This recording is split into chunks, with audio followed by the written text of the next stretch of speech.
Guys, ang kaluluwa na rin hindi na makuraptapan. Lagi na lang ang Paano lipon. naman si Manuel? Pasama sa Maynila. Buong month ng May hanggang June. Alam mo, lahat Lumayas ng na lanan, lumayas. sulok ng party ng bansa ay nilibot ko na. Mamaya Kahapon tiyari nasa Maria Paz. Mindanao na. Ako sa Maria Paz na mista, ngayon sa Manila naman. Kaya sa mga taga Manila dyan. Buti ang tiyan mo, hindi na nagliliyukan sa kapapiesta mo. Hindi na nga natanawan ha, may impact yun na sa mga karne. Yung ka mga sunod-sunod ang ano, sa Asyete, pista pa sa Balile. Gusto! Patigil mo muna kaya ang ano, piyesta. Patigil mo muna nga ang piestahan. Kung pwede nga lang ipa-stop yan. Ang tiyan ko'y naglalagok-lukan na sa kapapiesta. Kung babayad pa ako. Ano yan? Ano yan? Ang ganda ng untok. Unto, dala ko oras sa Maynila. Ilan yung pamasahe kong binigay ng aking ina? Ay, Anton! Ilagay mo daw yan sa singid mo para hindi makuha.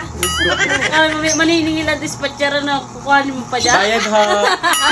Sa kaliha. Diyos ko. Ikaw naman, kagigising mo lang. Maglalaba ako. Kasama sa nila ako, kaya lang. Maglalaba kasi ako. Ah, sasama ka sana? Ko. Kasama ka sana? So, yung mga kagala sana sa Maynila. Pamowa kami. Sana Diretso kayo mo, ah. Maria Paz Mowa. Ang kaluluwa na rin, hindi na talaga mapagod. Sadya, ang kaluluwa ko ay talagang laging gala. Kung nasa saan ako, pagod na alam mo, ang kaluluwa ko nagagala. Ang sarili ko, tulog.